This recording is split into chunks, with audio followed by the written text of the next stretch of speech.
Thank you all so much for coming out today in the middle of the summer. It means so much to all of us who care so much about gun violence prevention, progressive issues, student action. Thank you all for taking the time to be here. It means a lot.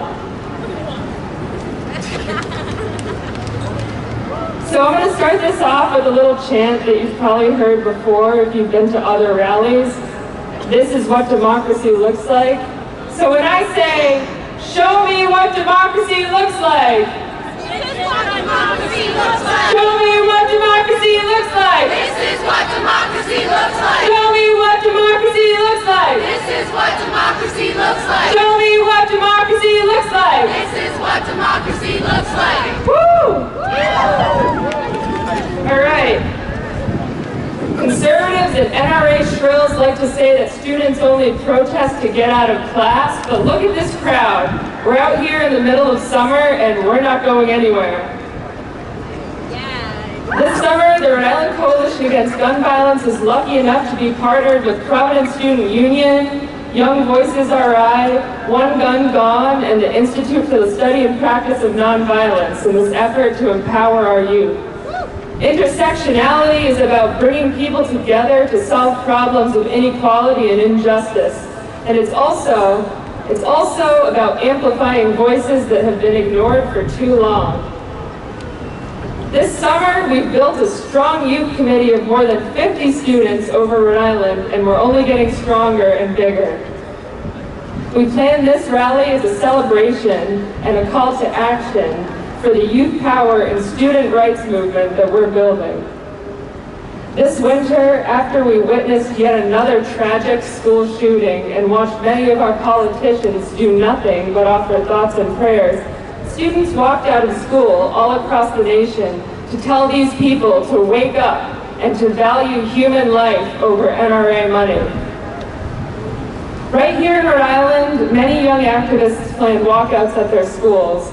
But in many districts, school administration stepped in to silence student voices and sometimes to physically stop these walkouts from happening.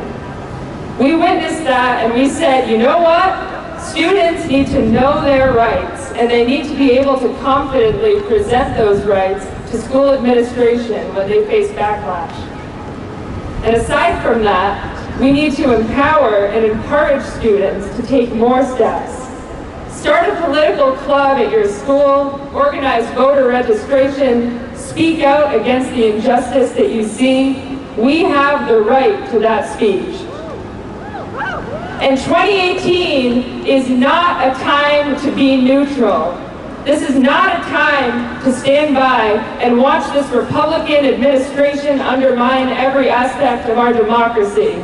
This is the time to pick a side. One side cares about human beings and the other side cares about money. This is a time when we must all have the courage to show up. Come to the meetings, come to the State House to lobby and testify, offer a ride to someone who can't get there by themselves. As Barack Obama said, we need to get excited about making phone calls while eating cold pizza in a church basement. We need to take ownership of this democracy. And yes, school shootings are an epidemic, but when we have the conversation about gun violence, we need to extend our focus beyond schools and affluent communities. You can't have an effective conversation about gun violence without talking about poverty, cyclical patterns of oppression, and structural racism. We need to invest in jobs, sustainable high wages, high-quality public education, and equitable resources in underrepresented communities. And when we talk about the importance of voting, and voting out the politicians with A ratings from the NRA, like some of the Democrats in this State House right here, we need to remember that voter suppression and gerrymandering are growing forces in this country, especially under this Republican administration. So when we're creating change, we need to be intentional about designing policy that represents and respects all people.